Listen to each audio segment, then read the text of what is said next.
Jadi ini adalah Sultan Siak yang ke-12. Sultan pertama anak Sultan Johor.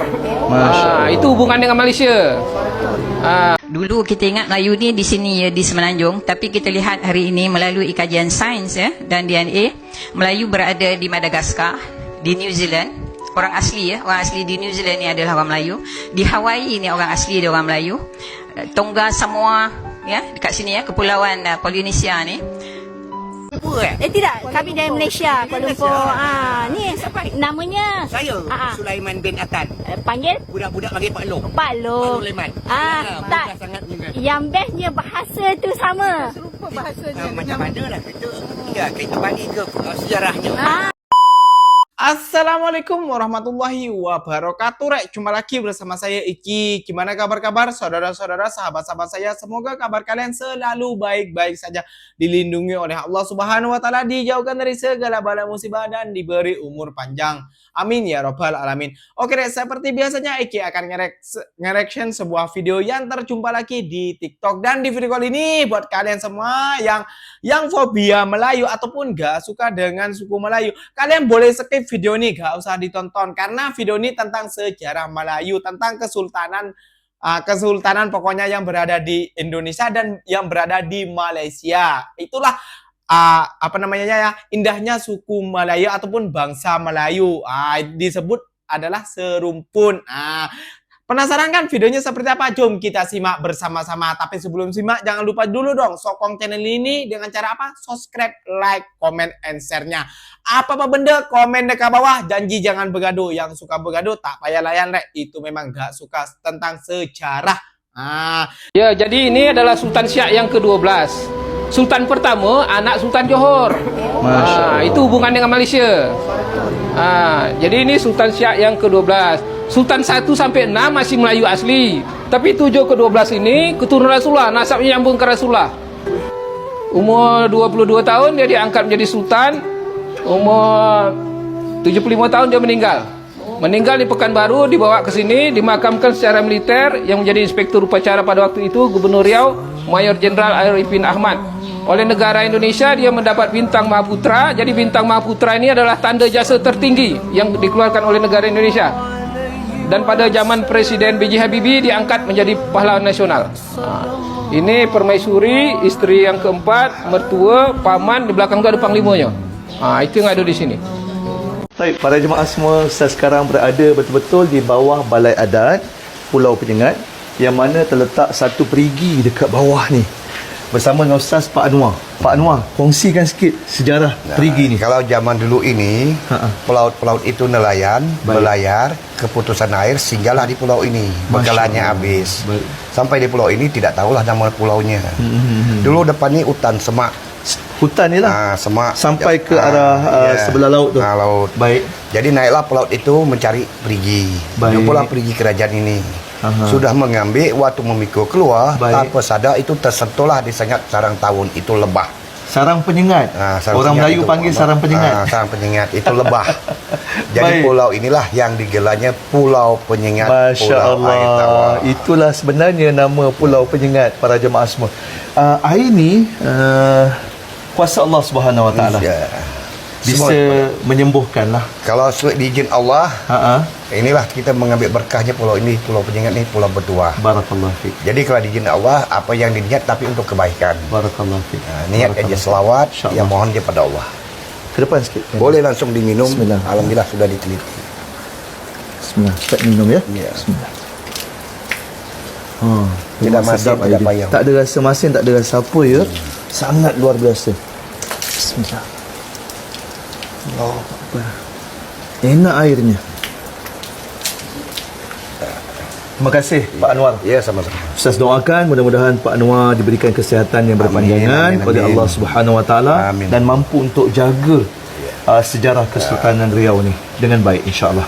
Coba di sini perawatan yang kebersihan sama perigi. Barakallahu fiik. Insya-Allah biiznillah.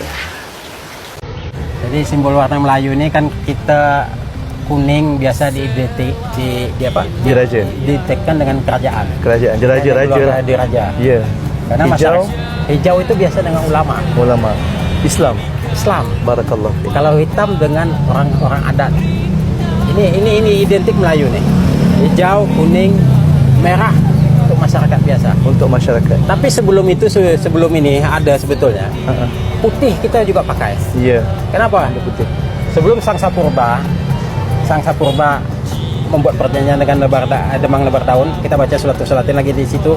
Itu saya bilang tadi bahasa Kias semua. Iya. Yang dipakai oleh raja-raja itu putih. Masya Allah. Pada waktu membuat perjanjian dengan Lebar Daun kan lembu itu muntah, turun bat dengan pakaian hitam, itu orang adat. Allahu Akbar. Tapi kapan kuning kita dipakai?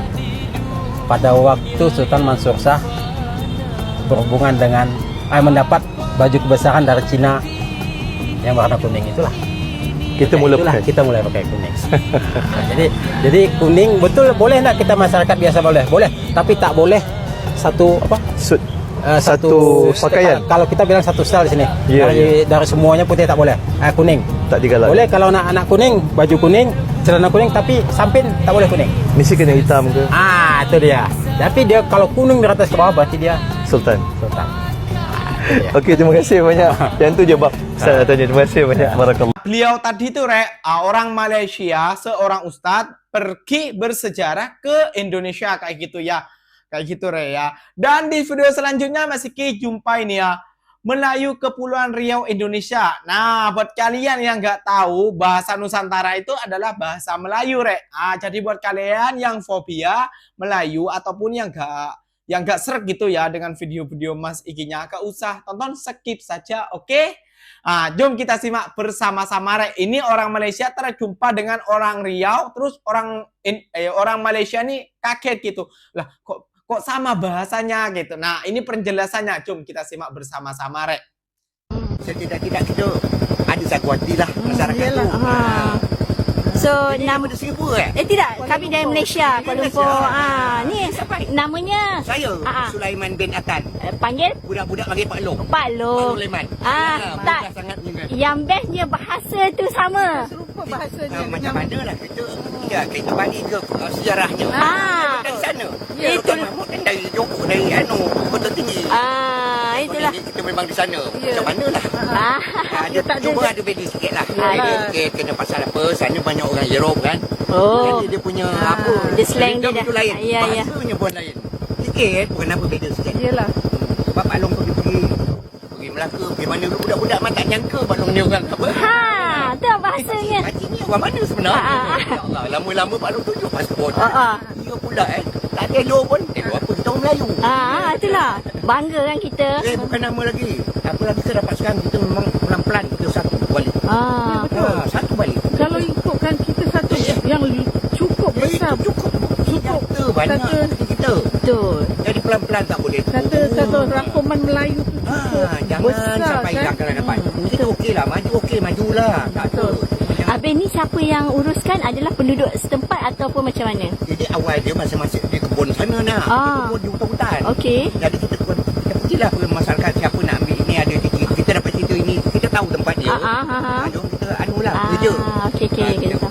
Tapi macam ni dia dapat. Di Indonesia atau di seluruh wilayah Nusantara, orang-orang memiliki banyak sekali bahasa.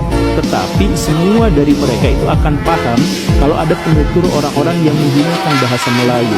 Kita tidak hanya berbicara tentang orang-orang di Sumatera. Ya, tentu saja orang-orang di Sumatera paham bahasa Melayu. Tetapi itu bukan hanya milik mereka. Bahasa Melayu adalah lingua franca untuk orang-orang di Nusantara. Orang Kalimantan, orang Jawa, orang Sulawesi ketika berbicara bahasa Melayu, mereka mengerti walaupun mereka punya bahasa ibu masing-masing. Bahkan kalau misal Baraya main ke Maluku ataupun Papua yang dianggap sebagai wilayah paling timur, mereka pun mengerti bahasa Melayu. Dari mana kita mengetahui itu? Nama Papua sendiri itu artinya adalah orang berambut keriting atau rambut keriting, yang itu adalah bahasa Melayu. Kenapa orang Papua mau menyebut bangsa mereka sebagai bangsa Papua yang berbahasa Melayu? Karena itu adalah bahasa persatuan sejak ribuan tahun yang lalu.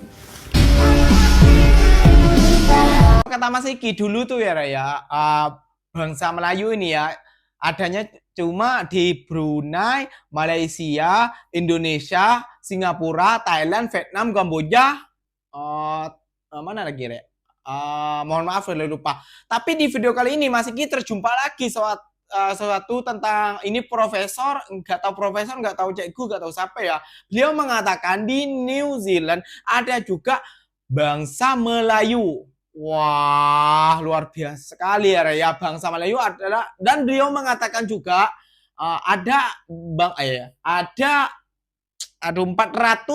juta orang Melayu kayak bangsa Melayu kayak gitu ya pokoknya ya. Penasaran kan videonya seperti apa? Jom kita simak bersama-sama Rek. Mas Iki kalau ngejelaskan nanti reward Rek. Dulu kita ingat Melayu ni di sini ya, di Semenanjung, tapi kita lihat hari ini melalui kajian sains ya dan DNA, Melayu berada di Madagaskar, di New Zealand. Orang asli ya, orang asli di New Zealand ni adalah orang Melayu. Di Hawaii ni orang asli dia orang Melayu.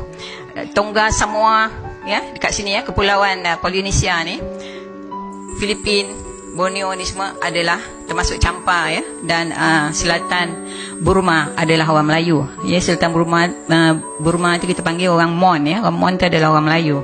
Jadi orang Melayu ni tersebar luas ya, tersebar luas dan berjumlah lebih kurang dalam 400 juta hari ini ya. Agak ramai ya orang Melayu. Jadi bila orang menuduh kita ni pendatang, kalau kita lihat daripada sini, walaupun kita pergi mana-mana di dalam ni, kita boleh katakan kita balik kampung saja, kita bukan pendatang ya. Balik kampung saja. Nama negeri kita pun Semenanjung Tanah Melayu ya. Jadi sah-sah ini Tanah Melayu. Jadi tak boleh dipertikaikan. Bila ditukar nama kepada Malaysia, Malay itu Melayu, Sia tu kepulauan. Jadi maknanya kepulauan Melayu. Itu pun tidak boleh disanggah lagi oleh bangsa apa pun, yang tempat ni memang tempat kita, tanah ranah moyang kita ya. Demikian video-video yang Mas Iki kumpulkan buat kalian semua. Semoga kalian terhibur ya Rek ya. Dan Mas Iki mau komentarin juga sedikit lah. Ini menurut pendapat Mas Iki ya. Beda orang beda pendapat. Jadi buat kalian yang fobia Melayu, kalian nggak tahu sejarahnya, buat orang-orang negara tercinta Ikinya ya, yang selalu membilang Melayu lah apa gini lah gitu lah. Kalian harus tonton video ini. Kalau nggak suka ya skip aja, nggak usah ditonton gitu. Biar kalian tuh nggak menyemak di kolom komentar kayak gitu loh. Dan kata profesornya ini arti tadi Malaysia itu adalah apa tadi, lupa Mas Iki nyandar dulu, kebanyakan kerjaan, maklum ya Rek ya. Maafkan.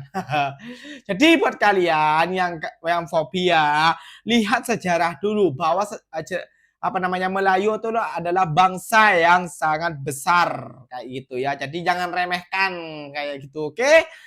Biar kalian tuh paham gitu loh. Sebenarnya Mas Iki ini menggunakan juga bahasa Melayu, tapi logatnya aja yang yang tersegelincir gitu loh ya. Jadi di video kali ini Mas Iki udah wujudkan daripada komentar-komentar sebelumnya, karena ini suruh reaction tentang video-video ini tentang suku Melayu dan bangsa Melayu, biar kalian paham yang di kolom komentar yang selalu mengolok-olok orang Melayu kayak gitu ya. Jadi bukannya Mas Iki cari sensasi, bukan Rek, tapi Mas Iki biar kalian tuh paham kayak gitu, oke? Oke deh, mungkin videonya sampai di sini saja. Mungkin video ini bermanfaat buat kalian. Jangan lupa juga dong sokong channel ini dengan cara apa? Subscribe, like, comment, and share-nya. Apa-apa benda, komen dekat bawah. Janji jangan bergaduh. Yang suka bergaduh tak payah layan like. Itu memang suka bergaduh. Oke, wassalamualaikum warahmatullahi wabarakatuh. Jumpa lagi tahu di next video. Bye-bye.